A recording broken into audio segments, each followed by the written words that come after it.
I'm Tori, and I'm gonna discuss why I love Snow White and what she means to me, and also my thoughts on the trailer, the teaser trailer for the new live action Snow White. Let me start off by saying I'm not going to be talking about the racial comparisons and stuff because people get really angry about that, and I'm not going to share my opinion about it because honestly I know it's going to make people upset, and I'm leaving it out of the conversation and discussion, okay? This is more about the trailer, what I see for the movie, what I want for the movie, and also a background story of why I love Snow White so much. So, when I was little, my mom would always pop in a Disney movie. I grew up with Disney. I love Disney. I love Snow White. She is my favorite Disney princess. And, yeah, there's really not much to say there. I mean, if I was, you know, at 3 or 4 years old, if I was in the house and I was not doing much, my mom would pop in a movie. It would be either Snow White or Mary Poppins because they were my favorite growing up. So I would watch that, and I would also reenact all the scenes. And I really loved it. I was like 3 or 4 years old, twirling around in my Disney princess outfit, and yeah, I loved it. And Snow White happens to be my absolute favorite Disney princess. I have long waited for this live action to happen. Just because she is my favorite. She's the first Disney princess. I thought they were going to start with her, but they started with a villain, Maleficent, and honestly, I really did like that movie. I loved that take. Sorry, I'm putting on my makeup as I'm speaking to you guys. I loved that, I don't know, I just loved that they gave her a redemption arc in that movie. I really liked everything about that movie. That was a really fun movie without taking itself too seriously, but it was exactly, you know, the depth of a story for a Disney film that you could get, like the most depth you could get for one of those. So, I really, really loved that movie. I would have to say, though, my favorite live-action Disney princess movie would have to be Cinderella. Everything about that film was iconic. It was just iconic, and it was great, and the acting was great, the dancing was great, it was just great. And they didn't sing very much. There was a snippet of her singing a song that Cinderella sings in the cartoon. And also, Lily James actually did a rendition of A Dream is a Wish Your Heart Makes, and she actually has a beautiful voice. I was surprised and really happy to see that. And so, when I heard that they were doing a live-action Snow White, I was like, please let it be like the original. Like, please don't do this whole thing with like the girl boss thing that they've done in certain movies. Like, Snow White is not that. Snow White is a simple, beautiful, kind-hearted, generous person who wants true love, and who doesn't? It's not a bad thing for people to want true love. Anyways, I saw that interview. You know, we all saw it. We know what happened. It kind of made some of us mad, and some of us were like, it doesn't matter because I'm such a big fan of Rachel and what she does and stuff. And Rachel is very talented. I saw that when she was cast, I was like, who is she? I Googled her. I looked up some of the stuff. I was like, wow, she can sing. So that was like a big point for me. I was like, oh yeah, she can sing. Awesome. And so anyways, there's just so much in this trailer, guys.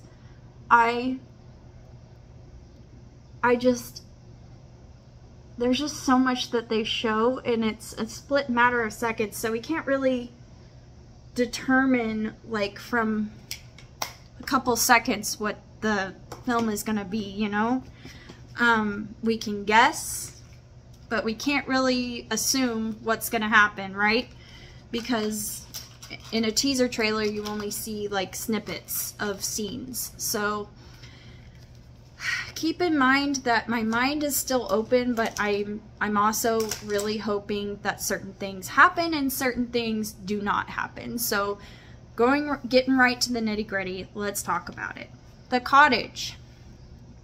The Cottage is a lot like, it's very similar to the cartoon, I would say. I got excited when I saw it. I was really, really excited. I love that they included the deer with Snow White and that there are a bunch of bluebirds and woodland animals around her. I think that is iconic, and it just needed to happen for this live action, because if it wasn't, it wouldn't be the same. Like, I don't think it would. So I'm so glad they did that. I'm wondering though if there were actual live animals in this, or if it was all CGI'd. Like, I get it, it's hard to train. Sometimes there's animals that just don't want to do anything with the people. They just, you know, I don't know, it's hard to train them. So I get that, but I'm really hoping that there's more real animals in this and not just CGI'd, but we will see. From the looks of it, it looks like it is CGI'd in there, but I'm not too upset about that. Which, another topic, I'm not going to discuss this one because it makes people mad, and so I'm going to leave that out for now, but I do have a feeling about certain CGI in this. So, Rachel's singing, she's got a gorgeous voice. I am so glad that she can sing. That's the end of that. Really think that she can sing. I think she can hit high notes. Like, I try to hit high notes, and I'm an alto, so I struggle with that. But most of the time it's falsetto. Anyways, I love how they included the iconic dwarf scene from the cartoon in the trailer, with them walking across the fallen tree in the shadow of them alongside the mountain. That is iconic, and I was just like, yay, I see the dwarfs, I see them walking across the tree. That's in the cartoon, and I was so excited to see that. And I liked that they kept the song Whistle While You Work. That is, like, iconic, and I really, really, my battery's about to die. It's just one problem after another, isn't it? I had to delete a bunch of videos, a bunch of photos, and now my phone is like, you got 5%. So hold on, let me pause and then recollect and come back. So we're back. Sorry, I had to plug my phone in before it stopped charging or stopped working. So that's annoying, but we're gonna keep on going. Anyways, so I like how they did the Whistle While You Work song. It's iconic. It's great. I love it. I'm glad they kept it in. I noticed, this is the second thing I noticed that was pretty cool when I watched this. I thought Rachel skips like Snow White and dances like her a little bit. So I think she kind of either studied her a little bit for this movie and did the kind of mannerisms with her hands and her little skipping and all that. I'm glad she did that. The castle looks dark and ominous compared to the animated film. Okay, so I'm going to talk about this real quick. The castle literally looks black. The original is got like this white wash stone, I think. I don't know what kind of stone it is, but like It's whitewashed stone, and it's got the brick red roofing on it. And so in this, it's all black. So it kind of, like, I get it. The Evil Queen has made her home in there. She's probably designed everything in the castle, redid everything. I get that, but I don't know. I don't know. I mean, it could have happened over years, but Snow White's father lived there before the Evil Queen, and I think paint wasn't invented before. Like, she couldn't have just painted the stone black, or it could be magic. I don't know. I don't know, but still didn't like that it was black.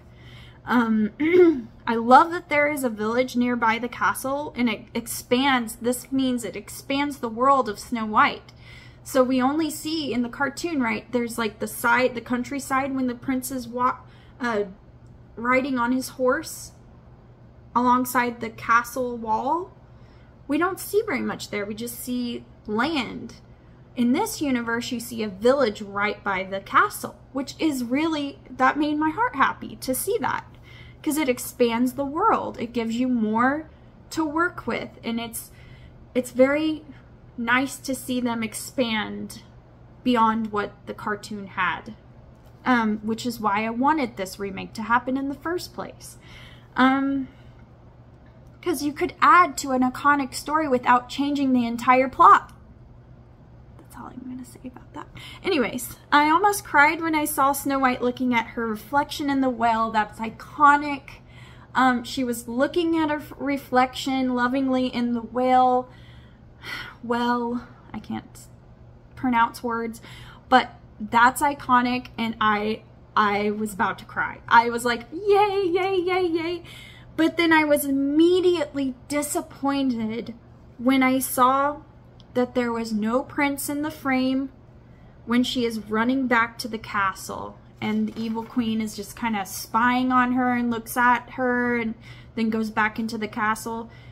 It just makes me think that there won't be any romance in this film, which is a shame. It's just a shame. It's, you know, that's just my opinion about it. Anyways, I don't like how the Evil Queen's crown looks. It kind of looks silly to me. I'm sorry. It looks like a party hat from 1970s or 60s. It's a little goofy. It's a little goofy. It's pointy like the original, but the original didn't go up very high. I don't know. I don't know. But I do think the more I see of this crown, I see like details in it, and I like that design in there. I think that's really intricate and cool. I like to see the details of costumes. So seeing that, it makes me happy to see that they actually put some effort into the costumes. Anyways, Gal is beautiful no matter how much makeup you put on her. I mean, come on. It's Gal Gadot. She's gorgeous. I might even do a makeup tutorial of her makeup because it just looks so cool, and it's bright and colorful, and it's just so, I don't know, it just enhances her features even though they put so much on her. I know, I get it. They're trying to like parallel someone who does too much to their face and just is obsessed with their looks, you know. I'm a little obsessed with my looks, but I'm trying not to like overdo it too much, but I like a classic red lip. Anyways, she looks very campy and acts very campy. However, you can tell how much fun she had playing the Evil Queen. I really like that. Whenever you see an actor acting in a scene and you see on their face how much fun they are having, it almost makes any acting that may be not that great, it makes it 10 times better to see them having such a blast with the character. I enjoyed it. I loved it. I thought it was iconic, and she looks like she had a blast. I love seeing actors have a blast with their career in any role they're having. Like, you can tell they're having fun, and I love that. Let's see. Going back to the campy thing, it's just kind of a reference to Poison Ivy and Batman and Robin. I loved her costumes and I loved her overacting. I loved it all. I really did. And made me want to be like her. So anyways, just letting you know, like, that's kind of how I see it. But if you have different views, just know this is just my opinion and yours is yours and none of it is wrong. Mine's not wrong, yours isn't wrong. Anyways, so I love that they kept the fire in the mirror just like the cartoon. That's iconic. I'm glad they kept that. It looks like her guards are after the princess as well as the handsome young man on a horse.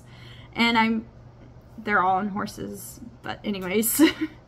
I am now hopeful for action and romance to be in here. So I'm hopeful now because there is a love interest and there's also more action because the guards are going to go after her.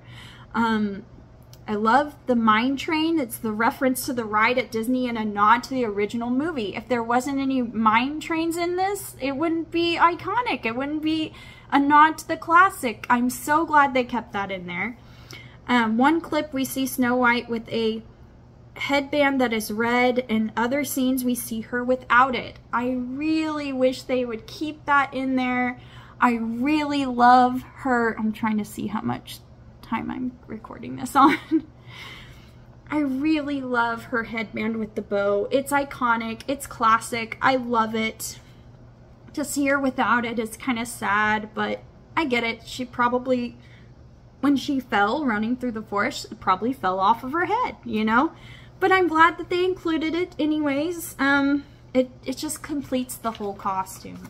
I like how she was picking an apple off a tree in one scene. It shows that she likes apples, that, you know, the evil queen knows, and she's going to take advantage of that and poison an apple and give it to her. You know, I love that. In another scene, she's twirling around in what looks like her dress with an overskirt, a blue overskirt over her yellow skirt. Really cool costume detail. I want to see more of that. I want to see more of the costume. Gal flings her cape just like the evil queen as she's going down the staircase, just like in the cartoon, and I love it. We get a glimpse of the old hag casting the spell over the poisoned apple. I did not see a skeleton face over it. Please include it. It's iconic. Handsome young man in another shot with Rachel. Looks like they're about to kiss. I can't wait. Although she may need the kiss after she has eaten the poison apple. True love's first kiss. Love's first kiss. Yeah, she needs that. Anyways, looks like the handsome man and Rachel are by the dwarf's cottage in that scene. That is interesting. Maybe he's going to meet her before she's poisoned. Who knows? And included the scene where Snow White runs through the forest and is grabbed by the trees. She gracefully falls into a hole, and her hand gestures, like I said, are very princessy and like Snow White in the cartoon. I'm glad that she studied that and did that. She's on the ground having just fallen and looks up at something in the dark. Looks like she's back in the Hunger Games. It turns out it was just an adorable CGI deer, and she pets it. Very sweet moment, and it's iconic. The music in the trailer kind of reminds me of Tarzan, and it's, for some reason, and it's a little off-putting. We'll get into that. I don't know. In the trailer, it sounds like Tarzan a little bit. Anyways, after the title, it fades to black and then fades to another scene with just hands. The old hag is handing Snow White the red, iconic, poisoned apple, and she takes it. But it looks CGI'd in there. To me, it looks like it's CGI. Now, there's something that someone pointed out about the live action Cinderella, and I will get into that a little later because my phone doesn't have very much storage on it, and I only have so much time to like record all of my thoughts on this. It's just a lot. They gave us a lot in this trailer. So, yeah, what else am I gonna, there's so much in this trailer, and it only happens for a nanosecond. So you don't know what actually is gonna be in a scene until you've seen the entire thing. So we have to wait until March 2025 to see everything. Anyways, am I excited for this? I have always been excited for Disney to do a live-action Snow White and the Seven Dwarfs movie. And it has always been Snow White and the Seven Dwarfs. Anyways, that being said, yes, I am excited, but I'm a little nervous. And with every controversy that this film has had getting out there, I just want to let everyone know that your opinion of this movie, if you dislike it, if you don't dislike it, and you're super duper excited for it, just know that your opinions are valid. Your opinions are valid. You're not right or wrong on what you think. Those are your opinions, and no one can take that from you. No one can take that from you. You feel how you want to feel about this. Okay? Your feelings are not wrong. Your feelings and your opinions, I may have said that wrong before, but your feelings and your opinions are not wrong. There are your feelings and they are valid. So if anyone comes up to you and tries to bully you about this movie or say anything, whether you like it or you don't, just know that you are loved and your opinion is yours and no one can take that away from you, okay? You are loved. Okay?